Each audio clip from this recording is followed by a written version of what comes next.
IU, the number 4 seed in the Mercado region, taking on number 1 NC State. Grace Berger, Ali Patberg, and Mackenzie Holmes trying to make history. Early on, it's Patberg inside to Holmes. Had 16. Indiana up by 1 at the break. Third quarter, it's a 5-point game. Holmes with the block on Alyssa Canane. Nicole Cardano-Hillary pushes it in transition, and Indiana did this so well all afternoon. It's Patberg. Give me all 3 of these. Patberg had 10 of her 17 in the second half. Fourth quarter, Holmes fouled out with 3 minutes to play. IU up by 8. Patberg gets trapped but finds Keandra Brown open. Brown just coming in for Holmes and making a huge play. NC State storms back. You knew the Wolfpack would. Reina Perez comes off the screen, gets the roll. Wolfpack down by 2. 11 seconds to go.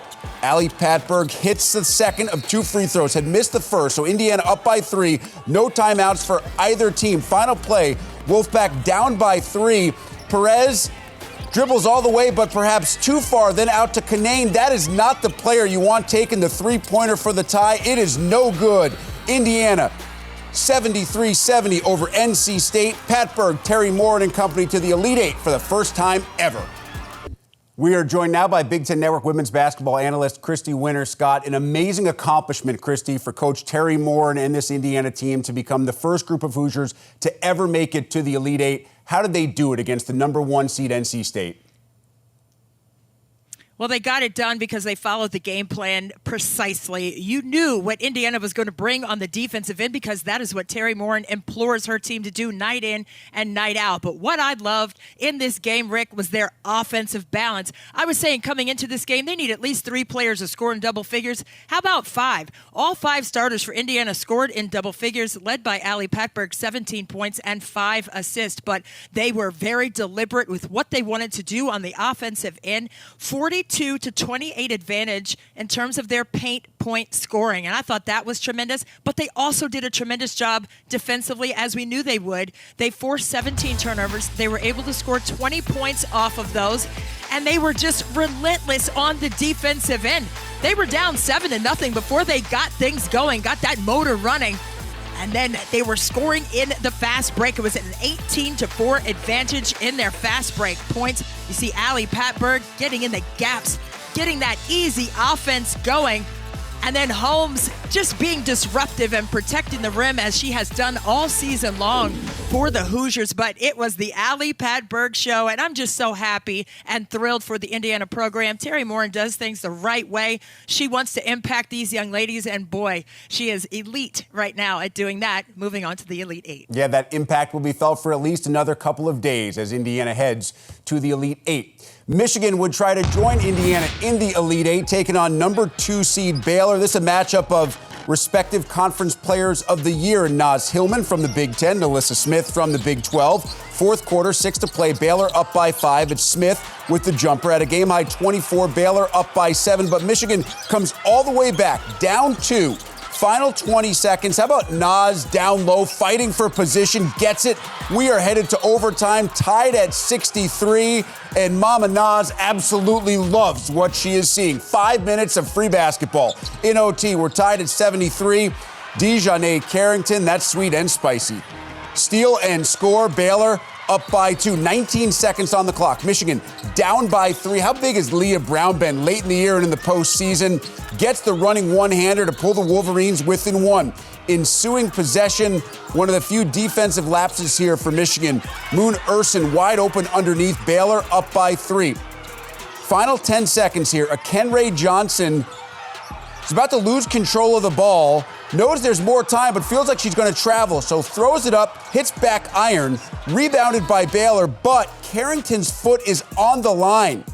We would go to the clock to find out exactly how much time is left. The officials put 9/10 of a second back, giving Leah Brown one final option for the prayer, but it goes unanswered, and Baylor hangs on to win 78-75. Still, Kim Barnes-Arico and company earning all sorts of respect.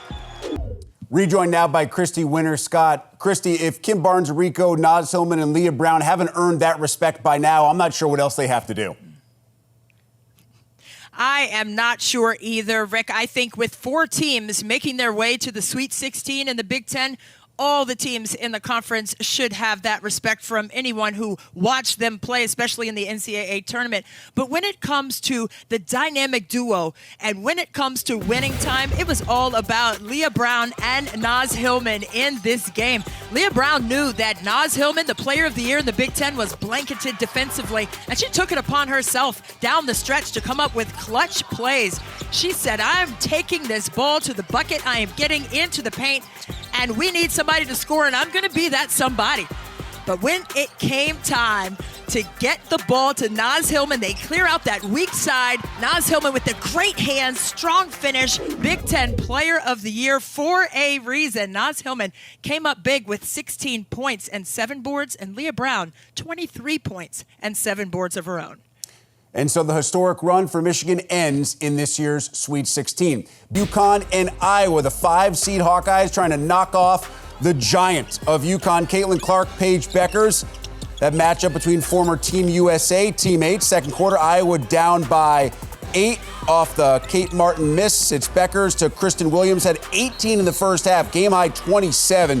UConn just killed it on the glass. Huskies up by 14 at the break. Third quarter, after a cold start, you know you can't keep Caitlin Clark down. Driving layup, cutting the deficit to 10, and then the ridiculous step back 3, and then you think that's ridiculous. I don't even know what the adjective is for this one. To end the third quarter, had 12 points in the third quarter alone, ended the game with 21, and we have a game. Fourth quarter, Iowa down by 10. Clark trying to go right, gets bumped, loses the ball. Avina Westbrook to Williams. Westbrook had 17, 9, and 10 assists. Gina Wariema with much respect, but Iowa's season comes to an end 92-72. Back-to-back Sweet 16s for the first time in more than 30 years for the Hawkeyes. And as Lisa Bluter said, Christy, a young nucleus all coming back to Iowa City. Well, they went from an unranked team to Sweet 16, and that speaks volumes to what Lisa Bluter has done with her program. But I tell you what, when you're talking about a UConn team, they were just so long and lanky on the interior, and they crashed the offensive glass so hard, especially in that first half, where they were able to get their second chance points going. They had all 14 of their second chance points in that first half. They just outworked Iowa on the boards, reaching up and over top, and they were able to knock in shots off of those. Just taking that one from the freshman Clark and then passing that ball. They had 30 assists on 40 made shots and a 42-25 advantage on the boards. But Lisa Bluter is right. They're going to be right back in the gym, and they're going to run what they have run and what has gotten them to this point in the postseason. And you best believe they're going to be ranked in the preseason next year.